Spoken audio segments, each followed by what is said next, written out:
كابتن غسان، بداية السلام عليكم. وعليكم السلام ورحمة الله وبركاته. كابتن غسان، نحن الآن نرى مباراة بين فريق الصقور وفريق شباب العصري، ما رأيك بأجواء المباراة؟ والله أجواء حماسية وأجواء حلوة، بس لكن أكو أخطاء باللعبة وأكو كل شيء يعني إن شاء الله. أنا من وجهة نظري يعني فريق الصقور تغلب على فريق اندفراس الخطين، الخط الأول والخط الثاني أقوى من هذا الفريق. نعم. فلما هذا الارتباك؟ نعم يا أخي أحمد، تعرف أنت كل لعبة إلى ظروفها يعني. ذيك نادي الصقور كان بها يلعب زين ويستحل وسط الميدان، الآن وسط الميدان في نادي الصقور ضايع. شوف الآن أمامك وسط الميدان بس هم بيه. شوف انظر أمامك الجهة اليسرى بها خلل، والوسط الميدان الخلل واضح بيه. إذا ماذا يجب على المدرب أن يفعل؟ يجب للسيطرة على المباراة. هي الحلول، عنده حلول كثيرة، عنده كل شيء المدرب إن شاء الله. يعني هل سيفعل تغييرات إن شاء الله في بداية الشوط الثاني؟ إن شاء الله على الشوط الثاني إن شاء الله يلقى الحل وسط الميدان وإن شاء الله يستحوذ على المباراة. وكرة خطيرة، رمية تماس. بس وقفنا الاستديو، وقفنا الاستديو. لا هسه تعليق يورد من جانب العارضة إلى رمية تماس. كابتن غسان، نرى حلول من المهاجمين، التسديد من بعيد، هل هم يفعلون هذا من عندهم أم طلب المدرب بأن يسددون؟ هذه تعليمات مدرب، لأنهم نادي الحي العصري واقفين دفاع، يلعبون خطة دفاعية، فما يقدر يطب العمق الا بالتسديدات خارج منطقة الجزاء.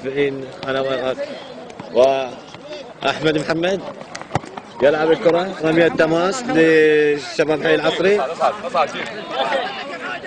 كابتن غسان، نرى توتر كبير من الكابتن عمر أحمد. كابتن عمر أحمد متعلم أن يلعب إلى جانبه لاعبان في وسط الميدان، الآن هو وحيد في وسط الميدان ولهذا متوتر، لأن الكرات هو اللي يجب أن يصنعها، ولكن الكرات انظر من الدفاع راح يشوت، شوف ماكو حد ينطيه، شوف انظر إلى هذه الأخطاء، لا يوجد أحد في وسط الميدان. تنقطع من مروان كريم إلى رمية تماس. كابتن غسان، نرى بأن المباراة يعني مسيطر عليها من الفريقين، متوازنة مثل ما نقول، 50% 50%. هل ستحدث تغييرات في الشوط الثاني؟ والله ان شاء الله فريق الصقور دائما في الشوط الثاني يعود. الان اكو اخطاء بالوسط الميدان واكو اخطاء شويه، ان شاء الله يتم حلها ان شاء الله. تلعب الكره الى اركان منديل، الى عمر احمد في وسط الميدان، الى لؤي املح، تنقطع الكره الى رميه تماس. عادي فرص كره. كابتن غسان، لماذا نرى احتكاك من جانب فريق الصقور؟ يعني ليس لديهم تلك البنية الجسمانية القوية. نادي الصقور يعتمد على الباصات القصيرة لا يعتمد على الاحتكاكات المدافعين، يعتمد على الباصات القصيرة وعلى التسديد من خارج منطقة الجزاء، فهذه لا يجب أن تدخل فيها احتكاكات. كابتن غسان، نحن نعلم بأن فريق الصقور إذا لا سامح الله وصعد إلى ضربات الجزاء ربما يخسر، لأن أكثر من 3 مباريات في النصف النهائي يخسر في ضربات الجزاء.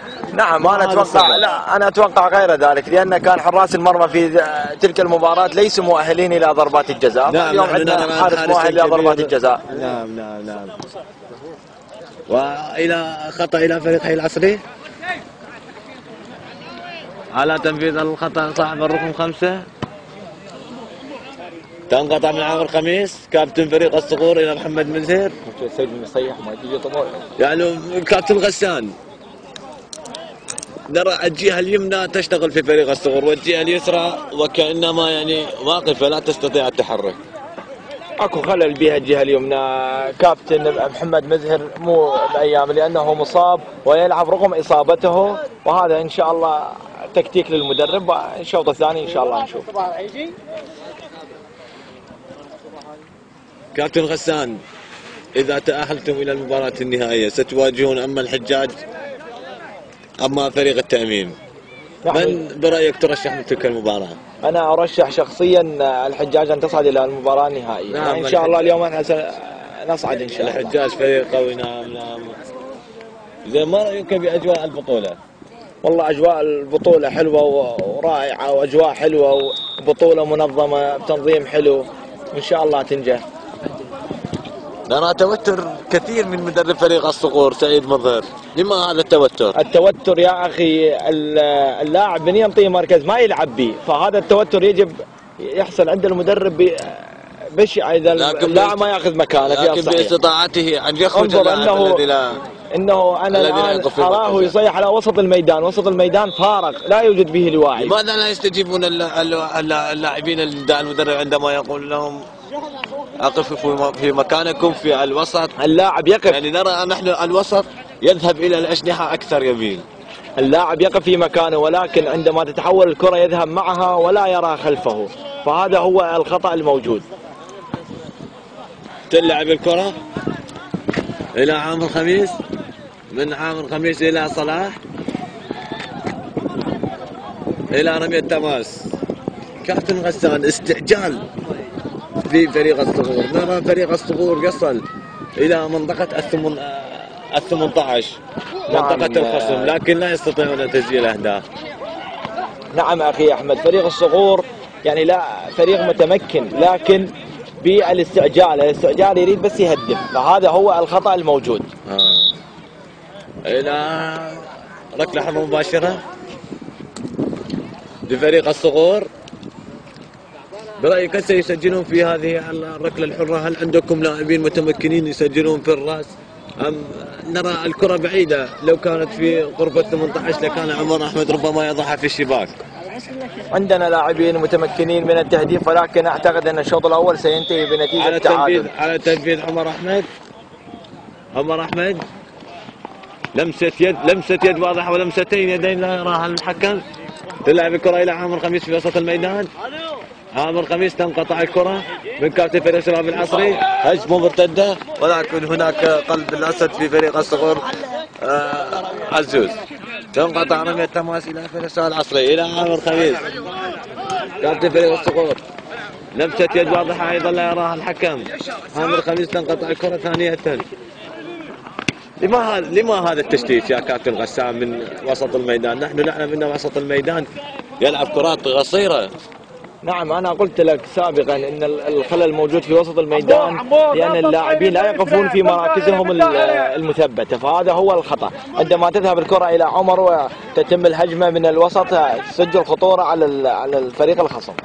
كابتن غسان، هل هذا تسميه إرهاق من كثر المباريات؟ ترى فريق وسط الميدان للصقور إرهاق كبير. شيء أكيد أخي أحمد، يعني قبل يومين كانت هناك لعبة واليوم لعبة، فيوجد هناك إرهاق على اللاعبين. إلى رمية تماس فريق الشباب العصري. جزاك الله. إلى فريق الشباب العصري يلعب هجمة مرتدة سريعة في الجهة اليسرى، تنقطع من أمام مروان كريم إلى محمد مزرعة. تنقطع الكرة لفريق الشباب العصري، يلعب كرة خلفية والأروع، الله ما أروع، إلى أحمد محمد صالح، إلى صلاح. تنقطع الكرة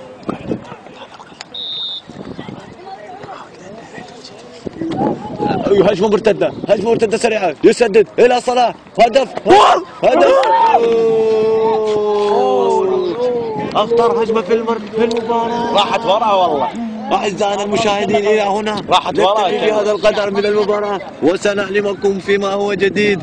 نرجو أن استمتعتم في هذه المباراة، وستنقطع الصورة من المصدر.